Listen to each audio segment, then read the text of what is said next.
This video is sponsored by Squarespace, the all-in-one platform to easily and efficiently build and manage your own website. Hi everyone, I'm FlygonHG, and this is the video of my attempts at a hardcore Nuzlocke of Pokémon FireRed using only normal type Pokémon.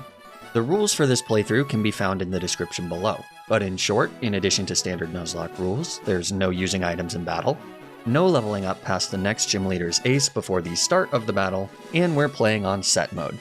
Let's get started! Normal type Pokemon are pretty common in the early game, so we'll be able to build out our team fairly quickly. I get a Bulbasaur from Professor Oak, but he's merely a tool to help me catch my first actual encounter on Route 1, a Rattata. I name him Rat, and our normal journey begins. After a bit of careful grinding to gain a few levels, I can head to Route 2 and catch my second team member, Pidgey. I name her Pigeon, which looks like it's spelled wrong, but it isn't. And then I can head to Route 22 and catch a Spearow named Sparrow. These three little fellas are the only normal types that are available to me before fighting Brock and his rock types for the first gym badge. They might be bigger, but we're faster and never scared. Also, Brock kinda sucks. He's not even shirtless in this game, so my fragile masculinity won't be threatened either.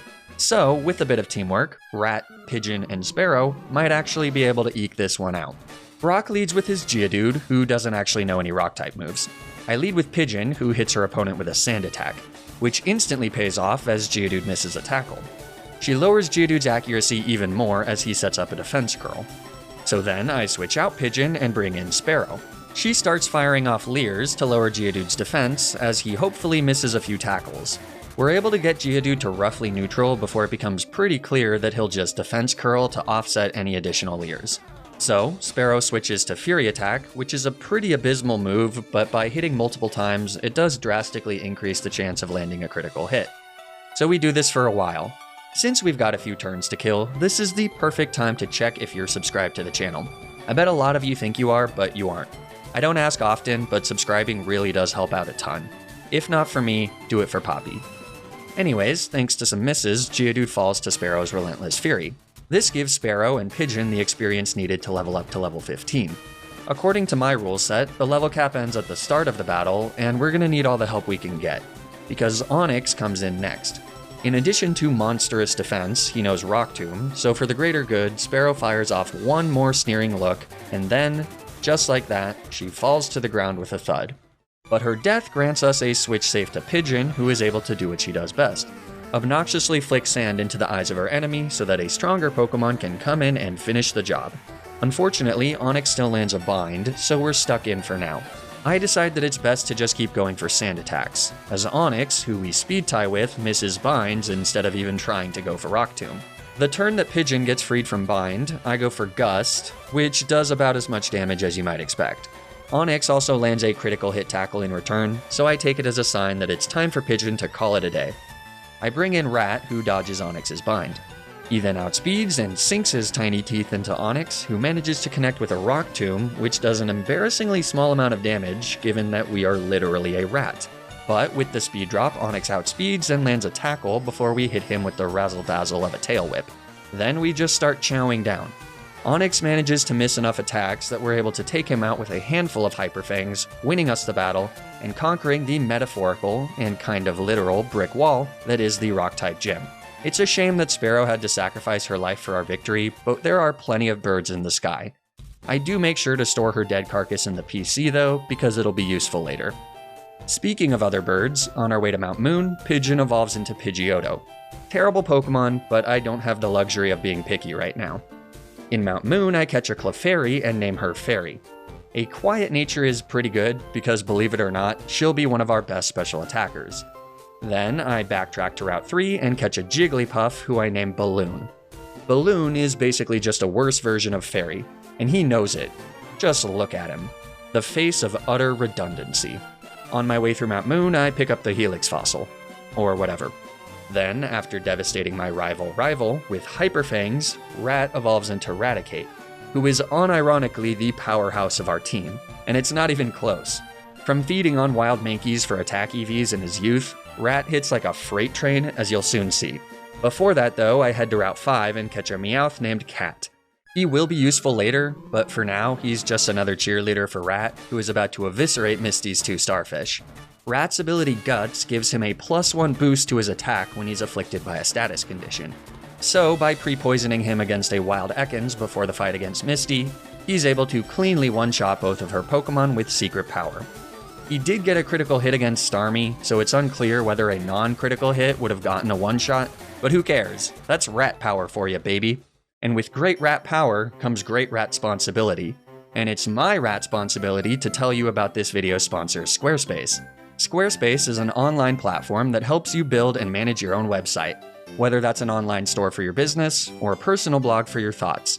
Setting up a website can be incredibly difficult without the proper tools.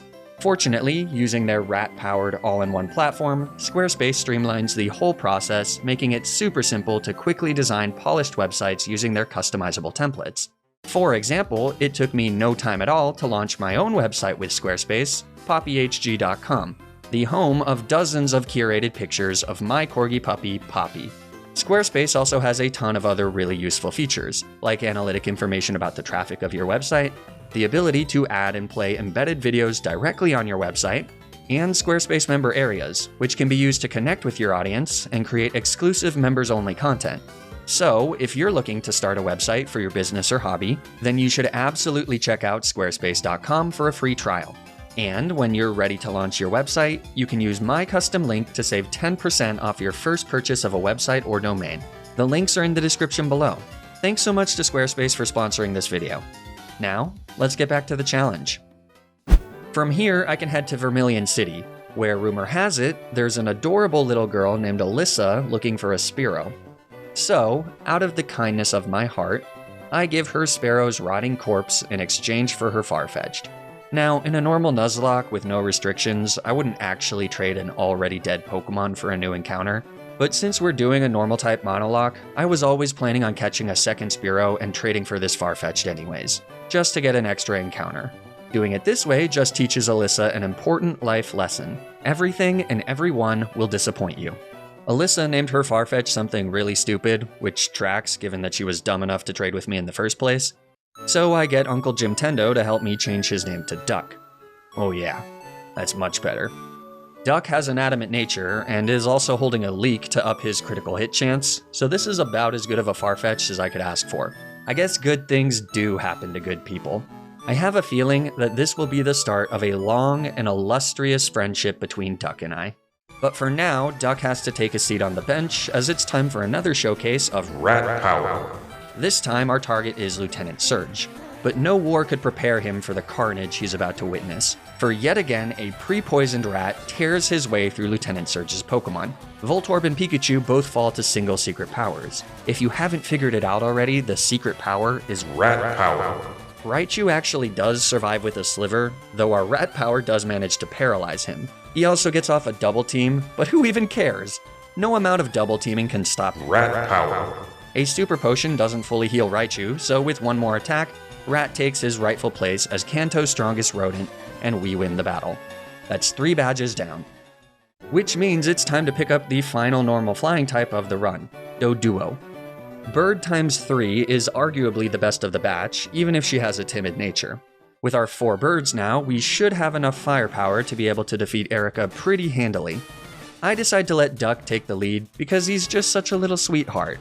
Look at him try and take out Victory Bell with a stab super effective aerial ace.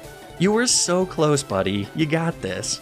I mean, to his credit, even after getting hit by Stun Spore, he is able to break through paralysis and seal the deal. That brings in Tangela, so we stay in, shrug off a soft Giga Drain, and then one-shot Tangela with a critical hit. Look at Duck go. I mean, it's no rat power, but it sure is something.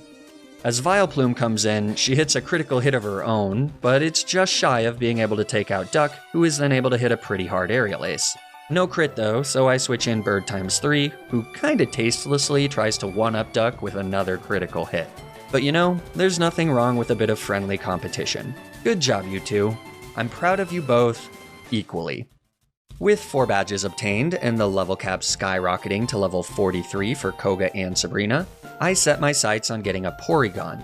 Now, Porygon can only be obtained through the game corner by collecting 9,999 coins. So, it's time to spend my entire savings on as many coins as I can. Right now, I can only afford to purchase 3,000 coins, but that will soon change. Because here's where Cat comes in, who has now evolved into a Persian. By using the move Payday, which causes coins to scatter over the battlefield every time the move is used, I am able to pretty quickly accrue a sizable chunk of cash. I make sure to Payday down every single one of the Rocket Grunts in the Rocket Hideout. Every Pokemon I come across gets met with a sack of gold coins straight to the face. This is an absolutely foolproof strategy that definitely never puts Cat in any real danger.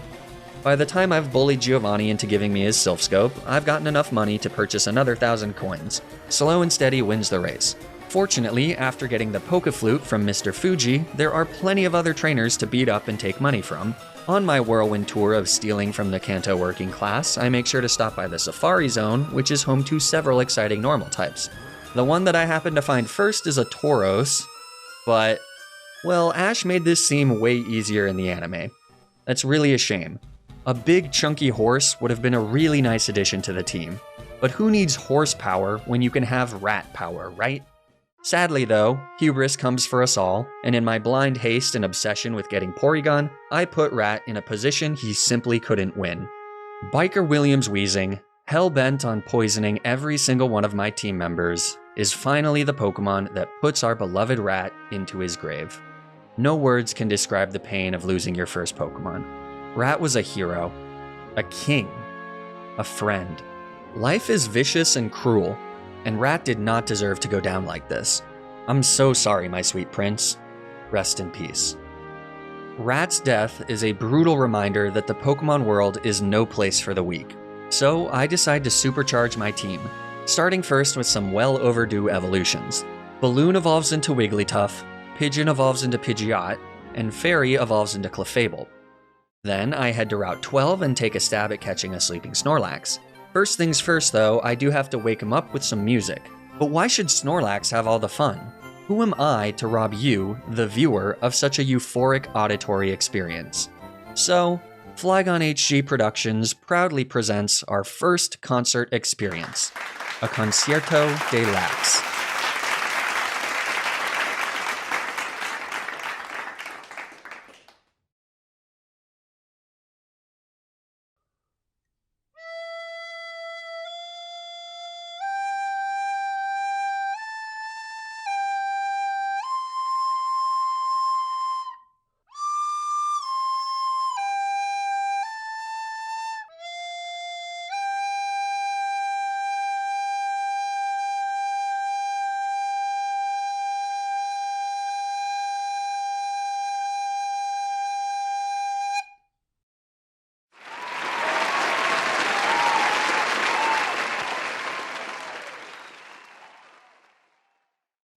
I'm able to successfully catch the Snorlax, who I name, Bear.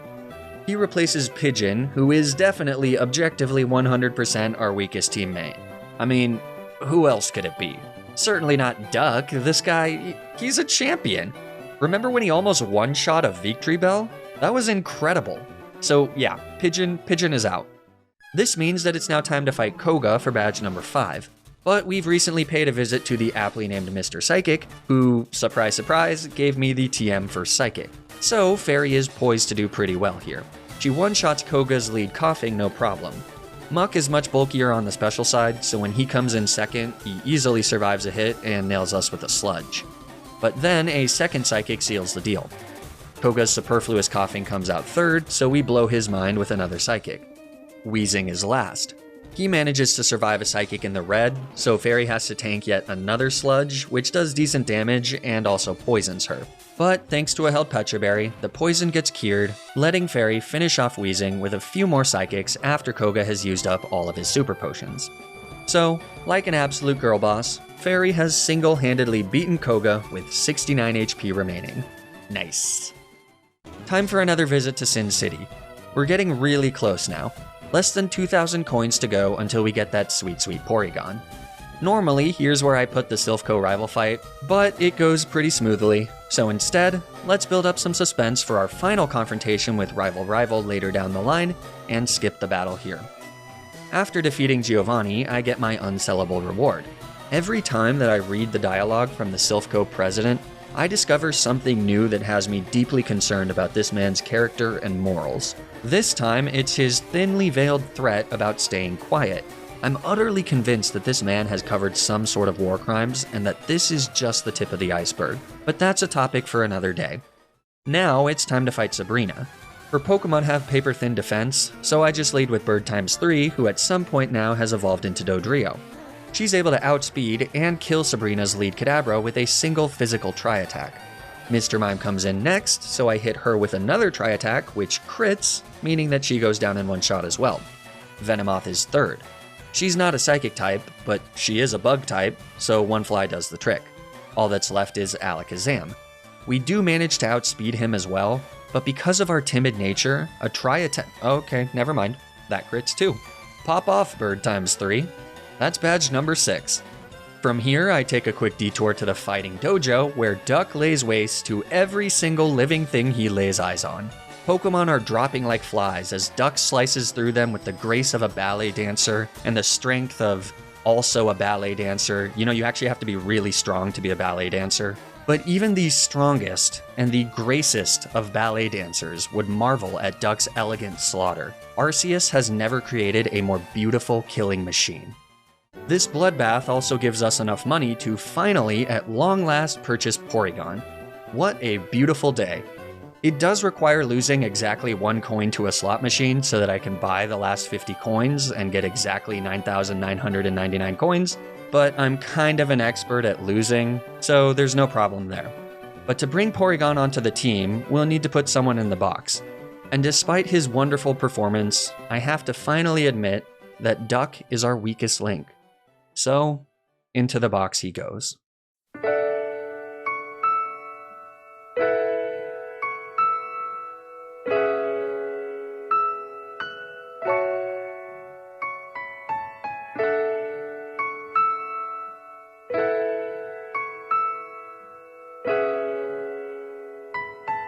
Who am I kidding? I can't do it. Get the f*** out of here, cat. Welcome back, Duck, my boy. I'll never leave you again. And with that, after years of blood, sweat, and tears, I purchased my Porygon and named them also Duck. With 2 ducks now, I will be the greatest trainer in the world.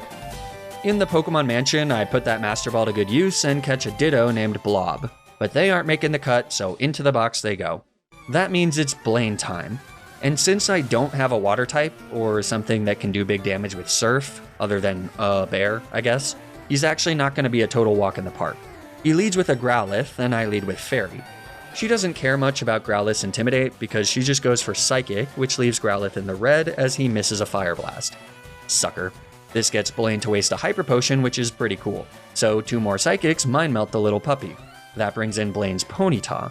We still outspeed, so Fairy only needs to tank 1 Fire Blast before Ponyta falls to 2 more Psychics. Third is Rapidash. He unsurprisingly does outspeed us and hits a fair bit harder than his little brother. Psychic also doesn't appear to be a 2-shot here, so I decide to switch to Bear, who tanks a second Fire Blast much better. Then Rapidash misses his 3rd Fire Blast, and a Body Slam finishes him off. Arcanine is last for Blaine, and immediately drops Bear's attack with Intimidate. He then also hits a nasty Fire Blast before we're able to get out a yawn. I decide to switch to Balloon here, who barely survives a non-critical hit Fire Blast as Arcanine falls asleep. This lets me safely switch to Fairy, but, well, Blaine uses a full heal, so this is not great. Given my team, I decide that the safest play is to stay in with Fairy and stall Arcanine out of his remaining 3 Fire Blast PPs with Moonlight, though that obviously does risk some critical hits. I don't really have any other options though. Fortunately, Fairy manages to dodge critical hits from all 3 Fire Blasts, which all connect, making Arcanine 5 for 5 on using an 85% accurate move. Couldn't be me. But with Fire Blast all stalled out, Fairy is now able to finish off the fluffy dog with a few more Psychics. Her Cute Charm activates too, so with a tragic twist, Arcanine dies to the blade of his one true love. That's 7 gym badges. But before the final gym, I decide that I need to get some TMs from the game corner. Specifically, some Ice Beam TMs so that we can hit Giovanni's ground types for super effective damage. Which means it's time to get Cat out of the box, Head to Diglett Tunnel and play the most violent game of whack-a-mole in my life. Anytime one of these little nuggets pops up, Cat kills them with a payday, and we collect the reward.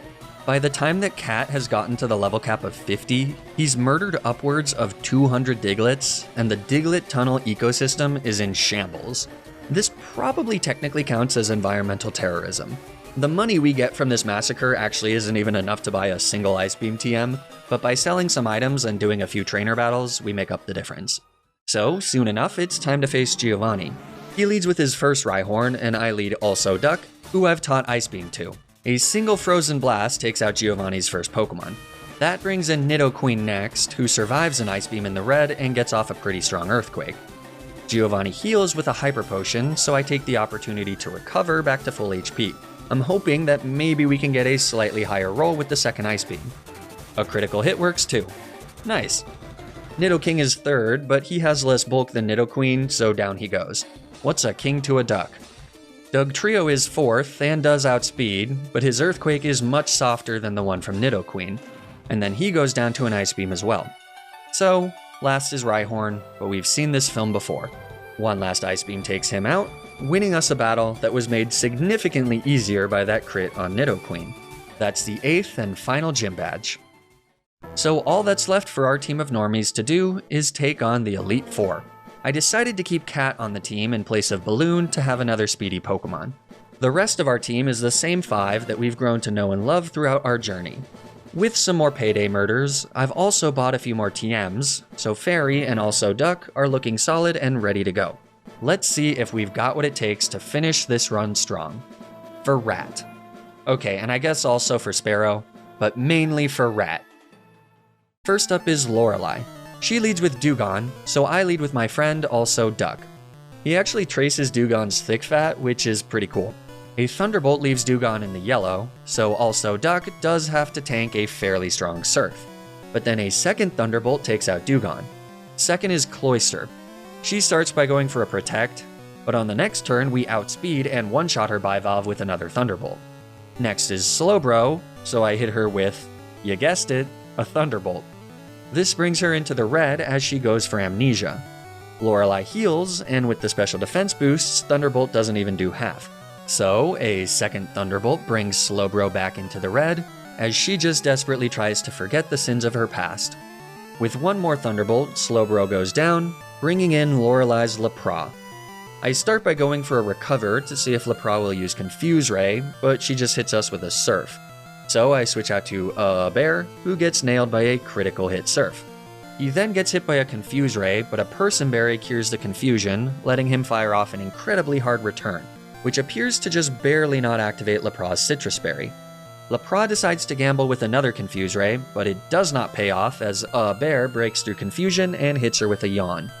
I then try to get cheeky and switch to also Duck to trace Lapras's Water Absorb as she goes for Surf, but she just uses Body Slam, which obviously paralyzes.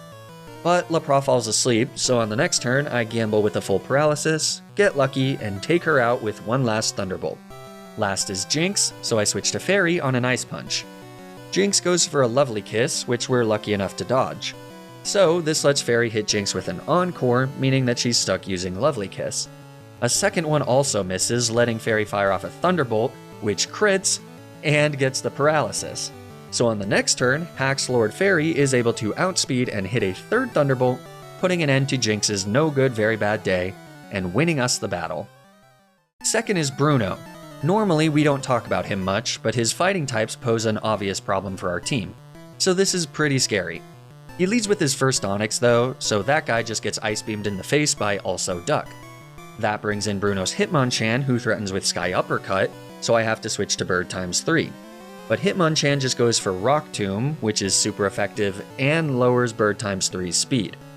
Fortunately, Hitmonchan is either dummy slow or went for counter, so we outspeed and kill him with a Drill Peck.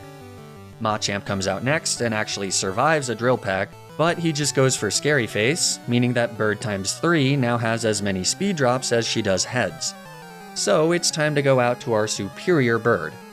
Duck comes in and gracefully tanks a Cross Chop. Then he fires off an Aerial Ace that takes out Bruno's mighty Machamp. Fourth is Hitmonlee, and then sadly, the unthinkable happens.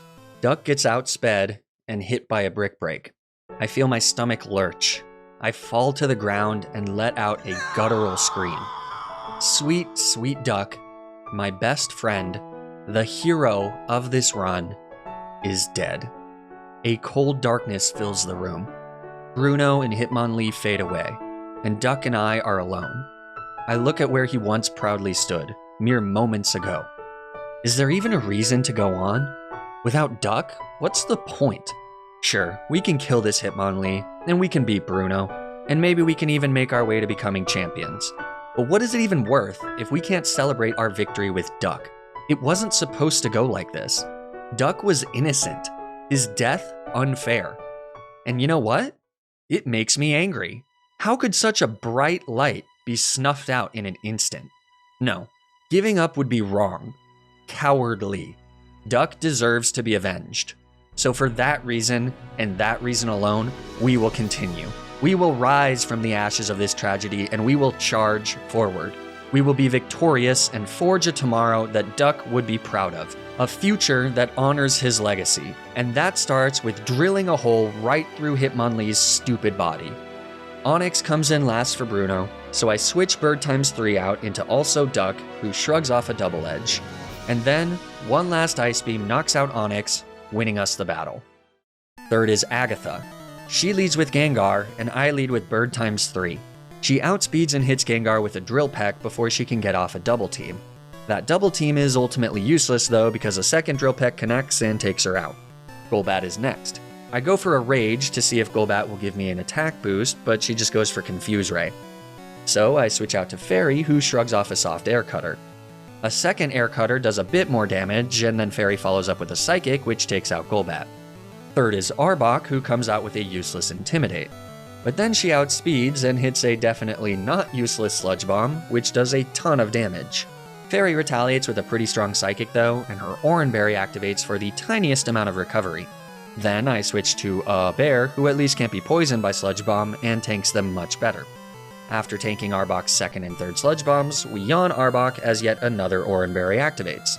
Then I switch to also Duck, who traces Arbok's Intimidate, though that doesn't seem to actually cause Intimidate to activate. Also Duck tanks a hard Sludge Bomb, and then Arbok falls asleep. This lets us heal with Recover and kill Arbok with a Psybeam as she just snoozes for a few turns. So next is Agatha's second Gengar, who generously misses a Hypnosis and then gets hit by a pretty hard Psybeam. Her Citrus Berry activates, but it won't be enough to survive a second Psybeam. Gengar connects with a second Hypnosis though, so also Duck has to take a nap. They do get hit by a pretty hard Sludge Bomb, but manage to get an early wake up and finish off Gengar with one more Psybeam. So last is Haunter, who actually gets outsped, but she survives with 1 HP and puts also Duck back to sleep. So I switch in Bird x3 as Agatha heals. Then I get off a Drill Peck, which again leaves Haunter in the red, letting her again land a Hypnosis. So one more switch to Cat, as Agatha again heals with a full restore. But then Cat hits a Bite, which does just over half HP. And clearly wanting to go out on her own terms, Agatha uses Curse, finally killing her own Haunter and winning us the battle. That was pretty sloppy, but what do you expect when the glue that holds this team together has passed on? Let's keep it together for Duck, guys. Lance is last for the Elite Four. He leads with Gyarados, and I lead with Fairy. His Not Dragon outspeeds and hits a Bite, which activates Fairy's Cute Charm, but also causes her to flinch. So on the next turn, Gyarados breaks through Infatuation and hits a Dragon Rage before going down to a Thunderbolt. Second is Aerodactyl. He hits a pretty hard wing attack, but then gets hit by a hard Thunderbolt. Fairy's Citrus Berry activates, so we should survive another wing attack even if it crits. But Aerodactyl actually goes for Hyper Beam, which fortunately doesn't crit. This actually works out pretty well because I went for Moonlight for some reason, which brings Fairy back to around 75%. And since Aerodactyl has to recharge for a turn, we can now safely kill him with another Thunderbolt. Third is Dragonite. He just goes for Safeguard, which ends up being a huge mistake. An Ice Beam just barely doesn't kill him, but even after Citrus Berry recovery, Lance uses a full restore, meaning that we can lock him into Safeguard with Encore. So, as Dragonite just flails around, desperately trying to use Safeguard, I can kill him with 2 more Ice Beams. That just leaves Lance's 2 Dragonairs. The first one goes down to a single Ice Beam. The second one actually hangs on with a Sliver and gets off a Thunder Wave though. So I switch to Also Duck as Lance uses another full restore. But then Also Duck just one-shots the Slippery Snake with their Ice Beam, winning us the battle. This means that all that's left between me and Duck's Retribution is a fight against my rival, who has come a long way from getting the snot beaten out of him by a tiny chef. His team is now pretty scary. Well, except for his lame-o Pidgeot, which he leads with. We take care of that future entree with a few Thunderbolts from Fairy. He makes it a bit more annoying by hitting Fairy with a Sand Attack, but Aerial Ace doesn't do too much, so it's not a big deal and Pidgeot falls soon enough. Alakazam comes in second, so I switch to Cat, who gets hit hard by a Psychic, which also drops our special defense. Then Cat hits Alakazam with a Fake Out, causing a flinch. Secret Power looks like a roll, but Cat has 9 lives, so it's worth the risk. Alakazam actually does survive the Secret Power, but he just uses Future Sight. I switch out to Bird ×3 as rival heals with a full restore. Then we hit Alakazam with a Drill Peck before he fires back with a hard Psychic. Our Oranberry does activate here, but that's obviously not enough HP to save Bird ×3 from Alakazam's Future Sight. So, sadly, she too joins Duck in the Great Beyond. In hindsight, I probably should have just let Cat go down, but she comes out now and finishes off Alakazam with a Secret Power. Third is Exeggutor, hence why I probably should have sacrificed Cat instead of Bird ×3. But better late than never, right? After hitting him with a soft Secret Power, Exeggutor nukes Cat with an Egg Bomb, apparently taking all of his 9 lives in one fell swoop. So in comes the reliable Also Duck, who is able to outspeed and land a critical hit Ice Beam on Exeggutor. That might have been a pretty monumental crit. Fourth is Rhydon, so we hit him with another Ice Beam, but he manages to survive with like 1 HP and fire off a Scary Face. Rival heals with another full restore here, but our third Ice Beam actually high rolls and gets a one-shot. So fifth is Gyarados, who lands an Intimidate, but fails to land a Hydro Pump, meaning that the luckiest duck alive freely fires off a Thunderbolt, which takes Gyarados out in one shot. That just leaves Charizard, but he's an absolute monster. Honestly, we're probably looking at another Blaine situation where we'll very likely need to stall out 5 Fire Blasts. Also, Duck instantly tanks 1 and fires off a Thunderbolt that does 50%. Both our Citrus Berries activate here, but also Duck still isn't surviving another Fire Blast. So, that's another friend that falls, but I can at least take some solace in knowing that they'll all get to visit Duck. There's just 3 more Fire Blasts left. I bring in a Bear, who I feel like I've really underappreciated here. Because he's a Snorlax, he's kind of expected to be really great, but that doesn't diminish his contributions to the team. Having Thick Fat instead of Immunity would make this much easier, but alas, he takes a huge chunk from a critical hit Fire Blast as he hits Charizard with a Yawn. Charizard then mercifully misses his 4th Fire Blast, letting a Bear land a monstrous return that leaves Charizard with a Sliver. Dang it. Well, Charizard falls asleep, but rival will heal, so when he does, I go for a Yawn. Then Charizard connects with a Fire Blast that just barely spares a Bear's life, meaning that he's able to hit Charizard with a return that does over 50%. So, since Charizard is asleep, a Bear fires off one last return, which crits for good measure and kills Charizard, winning us the battle and the run. In the end, all that remains of our once great team is a fairy and some sort of obese bear-like creature. But we did what we set out to do. We avenged Duck. We avenged Rat. We avenged Sparrow. And with some circular reasoning, we also avenged Bird ×3, Cat, and also Duck. Their deaths were not in vain, for we get to see Professor Oak come in and verbally lay waste to his grandson, which really is the greatest gift that I can ask for. I'm sure that somewhere Duck and all of our other friends are looking down at Rival and laughing. What a ducking loser. Thank you all so much for watching. If you enjoyed watching this video, it'd be great if you could like the video and subscribe to the channel. Or don't, I don't know. But I do know that you should follow me on Twitter and Twitch to keep up with streams of my future challenges. You should also subscribe to my highlights channel to get highlights of the challenge I'm currently streaming before it's cut down to a video on the main channel. And be sure to join the Flygon HG community Discord where you can discuss Nuzlocking and contribute to future challenges. The links are in the description below. Stay tuned for more Nuzlocke videos, and until then, remember to always, always, always play around the critical hit.